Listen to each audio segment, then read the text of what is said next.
Hey, good morning. Good No, good afternoon. afternoon, guys. Dexter and Tonya here. So we're outside, as you can tell, right? How's the lighting for you? Is it okay? I can't do nothing about natural light except change the direction. Yeah, I'm good. natural lighting is pretty good. So hey, guys. So listen, we're coming to you from the front porch. We normally go at noon, but we are a little behind. We were on one of our business calls, very important, so we couldn't hop off at the time. So we're here now. Um, and we're outside because the cleaning crew is in the house, and they're vacuuming, and it's just a lot of noise. So we decided, why not come outside?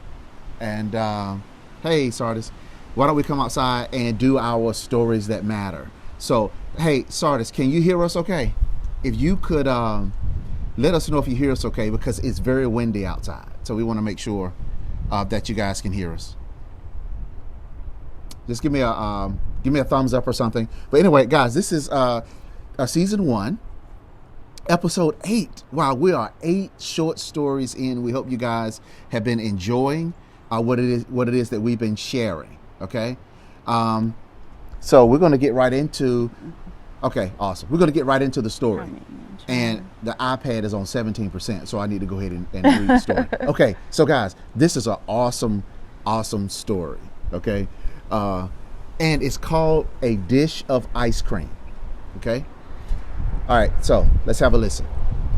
In the days when an ice cream sundae cost much less, a 10-year-old boy entered a hotel coffee shop and sat at a table. A waitress put a glass of water in front of him. How much is an ice cream sundae? 50 cents, replied the waitress. The little boy pulled his hand out of his pocket and studied a number of coins. Uh-oh, wait a minute. My hand hit the thing. Hold on. The story's getting good, too. Okay, all right. So the little boy pulled his hand out of his pocket and studied a number of coins. How much is a plain dish of plain ice cream? He inquired. Some people were now waiting for a table, and the waitress got a bit impatient. 35 cents, she said. The little boy again counted the coins. I'll have the plain ice cream, he said. The waitress brought the ice cream and put the bill on the table and walked away. The boy finished his ice cream, paid the cashier, and departed. When the waitress came back to the table, she began wiping down the table, and then she swallowed hard at what she saw. There, placed neatly beside the empty dish, was 15 cents, which was her tip. What do you think?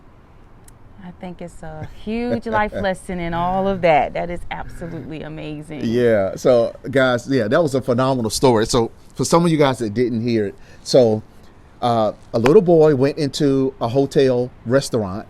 He wanted some ice cream. He sat down at the table, and the waitress put a cup of water in front of him, and I guess a menu.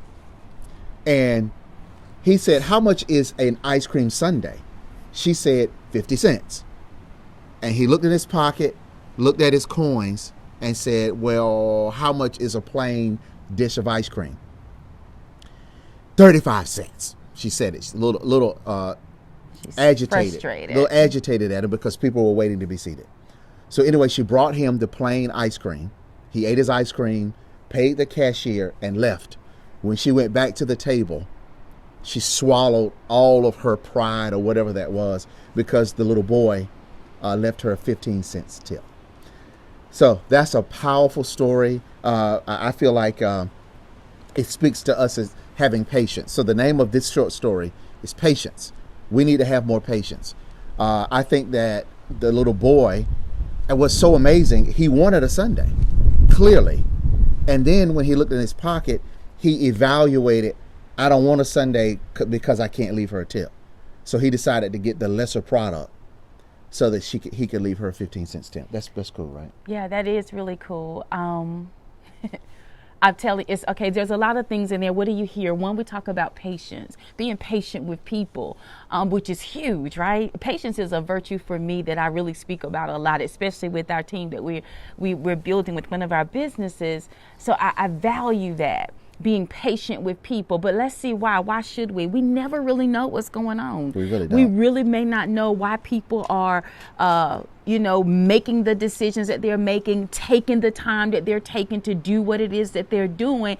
And with it, what happens? You even feel better. There's a disturbance that could really happen within our own being because of the agitation, the lack of patience that we may have with a situation, with someone else or anything. So that says a whole lot to me, and how humbling it would be. Here he is with the amount of money necessary to get what it is that he really wants. Right. But So cool. I'm considering you.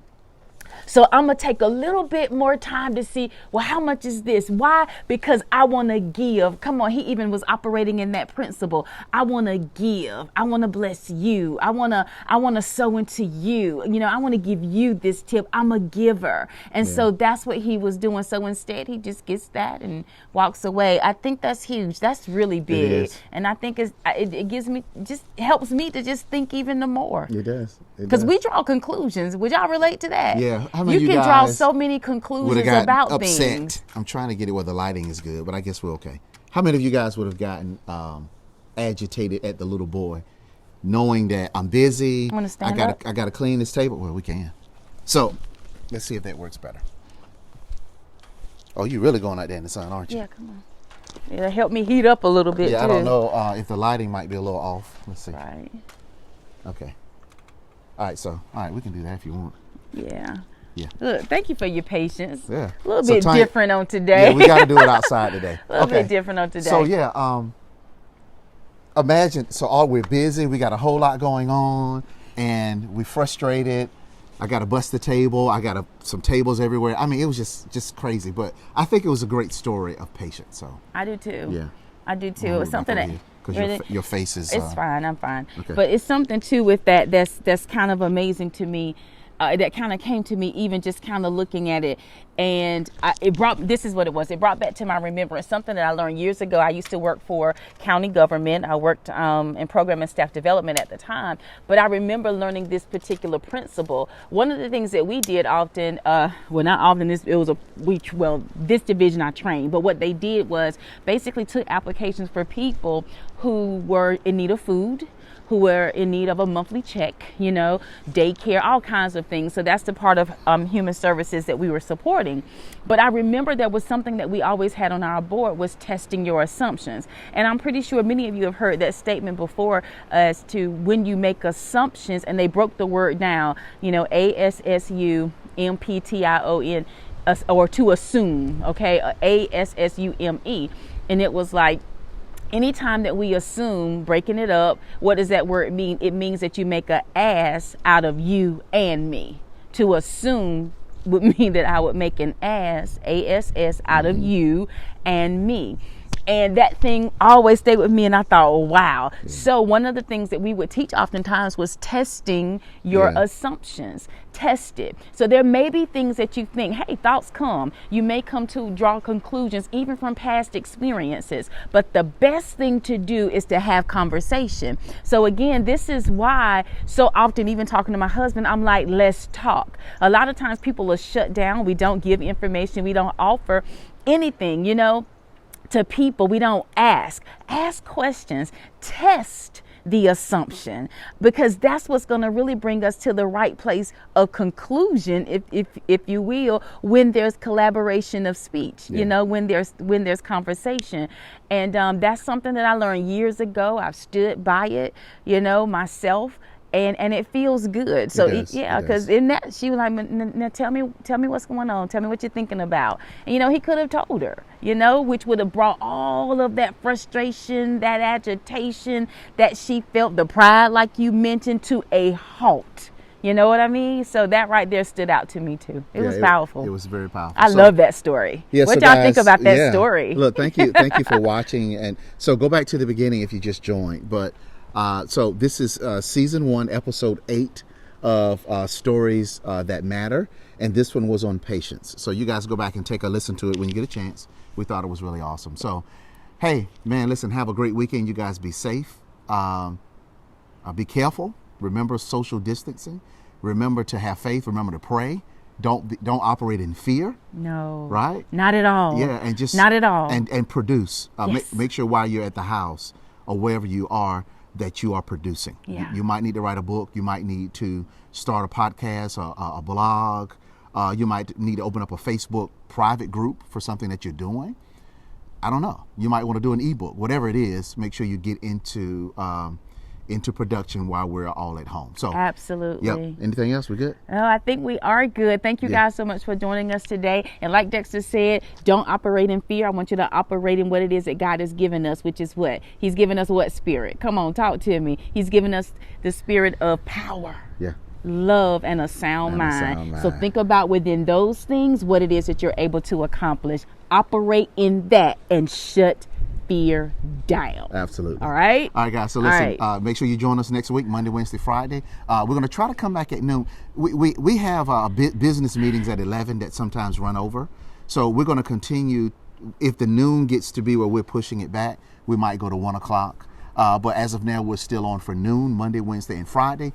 Stories that matter, really short stories of power. So guys, this is Dexter and Tonya Scott. We are the Upgraders. We may not know you, but we know what's in you. All right. Have a good weekend. We'll see you Monday. Bye-bye.